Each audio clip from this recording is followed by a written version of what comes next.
그렇게 생각하십니까? 저는 의견이 좀 달라요. 네, 어떻게 다릅니까? 일단 산케이 신문은 그 논조가 극우 매체입니다. 네. 뭐 아주 좋게 봐도 상당히 보수 정도를 넘어선 극우 매체라고 볼 수가 있는데 그 논조에 평소에 동의하지도 않았고요. 또 박근혜 대통령이 아무리 밉다 하더라도 우리의 대통령입니다. 아, 그럼요. 그럼에도 불구하고 산케이 신문을 그렇게 비난할 자격이 우리에게 있는가 하는 생각이 들어요. 왜냐? 우리 종편 프로그램에서 시사 코너에서 아베 하면서 무슨 말들을 하죠? 일본의 국가 원수를 향해서 우리가 평소에 하고 있는 언행을 생각을 하면 별로 다르지 않습니다. 아니, 저는 거의 동네 무엇 다루듯이 해왔거든요. 따라서 산케이 신문 보도에 대해서 우리가 분개하는 건 분개하는 것이지만 있을 수 없는 일이 벌어진 건 아니고. 아, 우리도 아베를 그렇게 했다 이런 얘기죠? 네, 상당히 많이 그래 왔어요. 아니, 우리의 종편과 우리의 언론이 어떤 경우든지 간에 아베의 소위 말하는 이런 말도 안 있지도 않은 억측 보도를 하면서 어떻게 보면은 호분을 하진 한 게 않았죠. 없죠.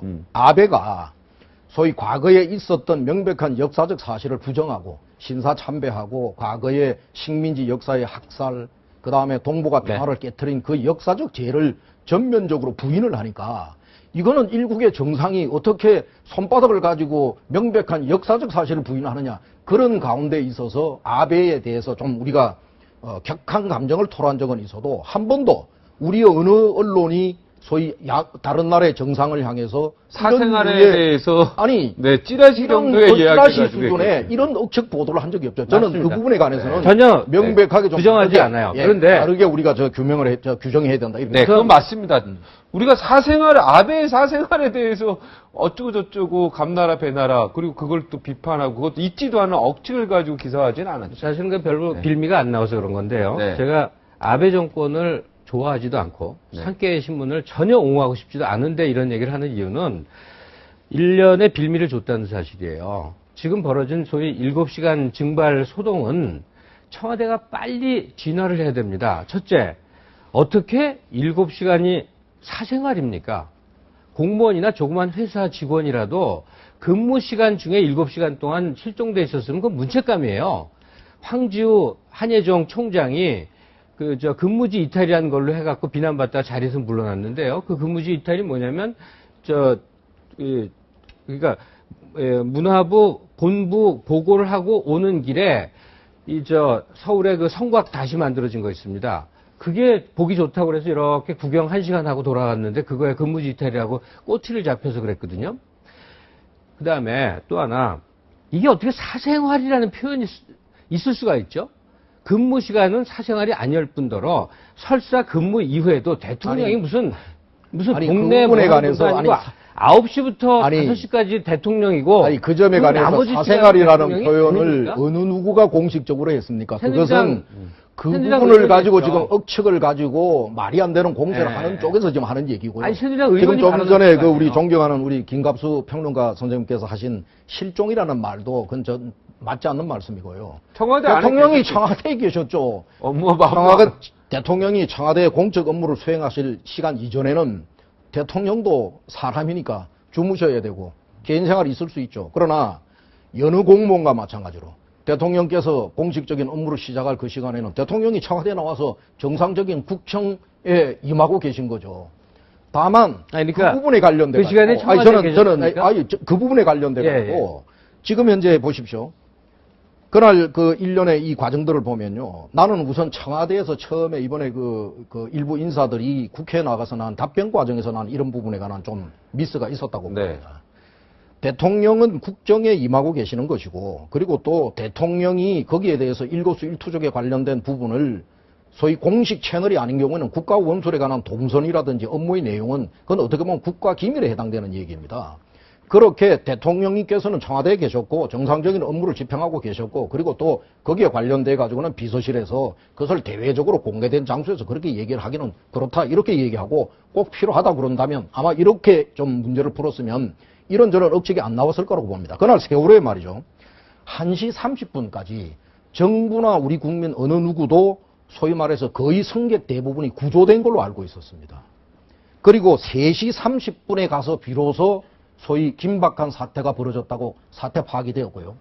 그리고 4시 30분에 이르러서야 300명이 사망 혹은 실종되었다라고 하는 진상이 이제 대외적으로 공개적으로 밝혀진 겁니다. 그로부터 30분 뒤에 대통령께서 중앙재대책본부를 방문하셨습니다. 그리고 끊임없이 대통령께서는 정상적인 국정 업무를 임하시면서 그간의 보고들을 수십 차례를 듣고 거기다 적정한 지시를 하고, 그런데 이를테면 1시 30분, 3시 반까지도, 예?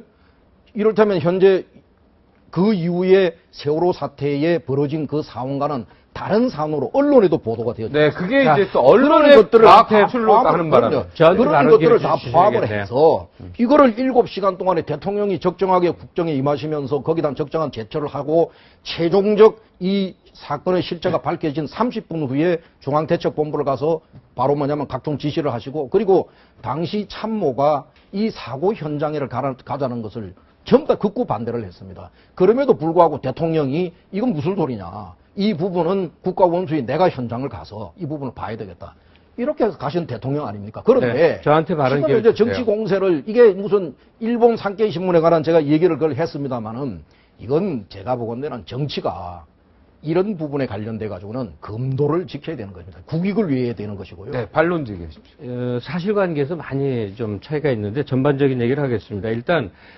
대통령의 동선이나 그다음에 내일 모레 일정은 국가 기밀인 건 맞습니다. 네, 이완구 맞습니다. 원내대표가 말했죠. 그런데 지나간 어떤 날에 특별한 문제가 있어서 그날의 행적을 밝히는 것은 국가 기밀도 아니고 의무입니다. 국민이 언제라도 알아야만 되는 국가 공기관에 대한 국민의 권리예요. 그러니까 몇 달 전에 지나간 4월 16일 날 무슨 일이 발생을 했는데 그 시간 동안에 대통령이 어디서 어떤 무엇을 하고 있었는지를 알 수 있는 것은 대통령은 청와대에서 정상적인 국정 운영 그걸 왜 못 하고 밝히죠? 계셨죠. 김기춘 아니, 왜 못 위원장은 밝히? 대통령이 어디 계신지 모르겠다고 그랬거든요. 아니, 분명히 발언해요. 아니, 그래서 제가 아까 제가 더 얘기할 수 말씀드린 있는 게 모르겠다라고 하는 그런 대응이 나는 조금 난 잘못됐다, 이런 자, 얘기죠. 조금 더 얘기하게끔 대통령이 해주세요.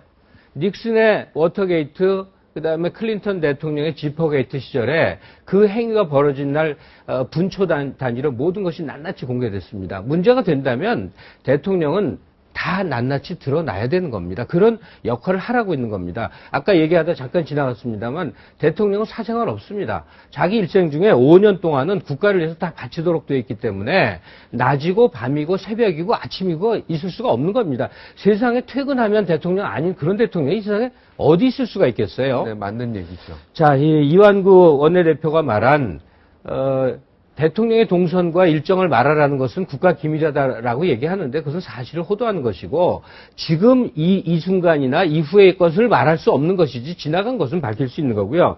자, 지금 시간대별 보고에서 제일 문제가 된 것. 아니 보십시오. 네, 한 말씀 자, 제일 한 말씀 듣고 말렸군요. 제일 문제가 된 것은 지금 말씀하신 대로 청와대가 정확한 사태 파악을 못했어요. 3시까지 못했어요. 그리고 이후에 사태 파악이 됐습니다.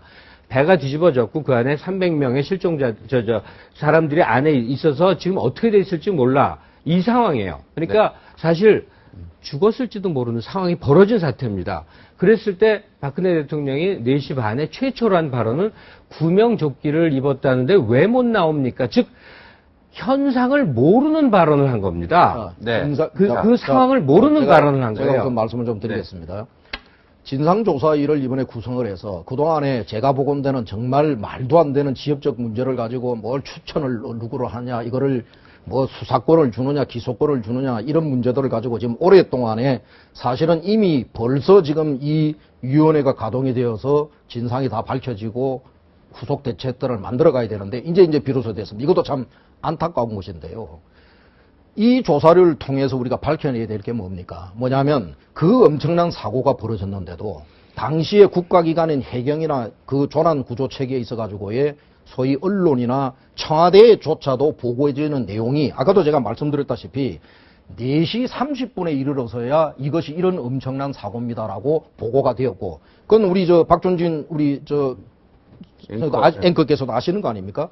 3시 30분까지도 당시 언론에서도 이 정확한 사태 파악이 안 되는 상황이에요. 또 그게 또 또 그런 것이고요. 오후 신문에 또 일면에다 그리고 아까 그 대통령 그 국정 운영 그리고 대통령의 모든 동선과 이것이 국가 뭐 하루 이틀은 국가 기밀이 아닐 수 있지만 뭐 국가 공개되어야 된다. 전 지극히 맞는 말씀입니다. 그런데 지금 일련의 지금 현재 그 산케이 신문의 보도 태도가 그렇고요. 그리고 또 야당이 그동안에 이 문제를 가지고 세월호에 대한 합의 이전에 이 부분에 관련된 소위 정치 공세, 7시간을 가지고 똑같은 그런 유의 소위 말하는 억측 공세 아닙니까?